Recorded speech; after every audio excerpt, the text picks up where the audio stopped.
This is the International Space Station Flight Control Room at NASA's Johnson Space Center in Houston, where the team is watching over the activities as the Expedition 30 crew wraps up their busy week on orbit.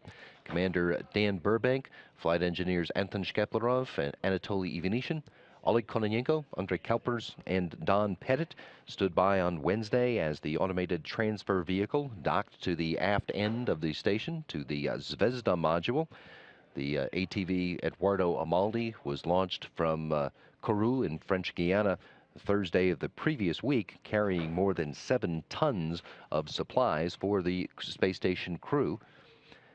The European Space Agency and the Russian flight control teams did spend time on Friday working an issue to make sure that the station's systems will be able to provide enough power to the cargo ship during a period when the solar beta angle will keep ATV from generating enough power of its own through its solar arrays. The food, water, fuel, clothes, hardware, and experiment materials and other supplies that are inside ATV will ultimately be unloaded and staged in the permanent multi-purpose module. The empty space in ATV will be filled with trash and unneeded items that will all be destroyed when the ship is undocked. Last Saturday morning, the crew members did have to get up a little early. They were ordered to spend time sheltering in place in their Soyuz vehicles during the closest approach of a piece of satellite debris, which passed safely by the International Space Station at about 2:38 Houston time that day. The first tracking of that hunk of a Cosmos satellite had come the prior day, too late to actually plan and then execute a debris avoidance maneuver and move the entire station out of the way. It is just the third time that a station crew has had to shelter in a Soyuz for a possible conjunction with debris.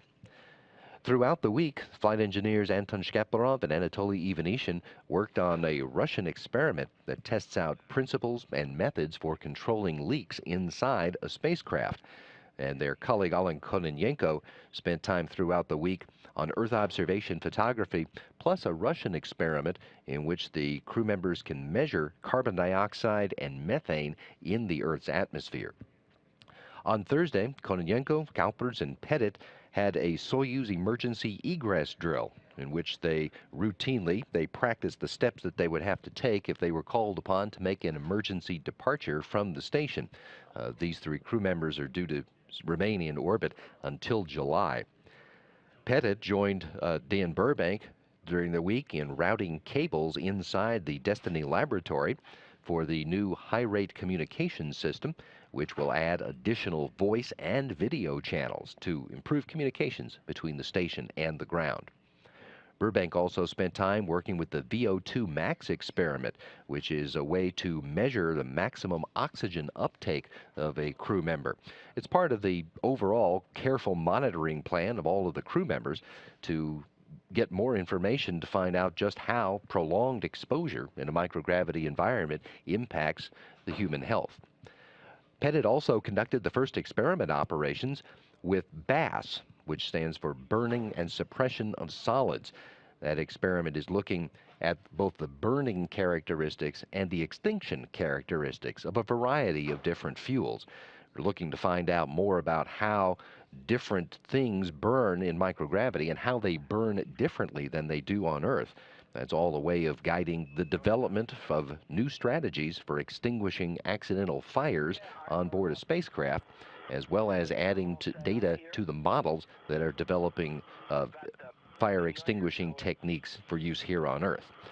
The full crew wrapped up a week with a review of emergency procedures that are specific to the automated transfer vehicle, and then looked ahead to an off-duty weekend with a chance for conferences with their families and some rest before getting back to the business of space exploration come Monday morning.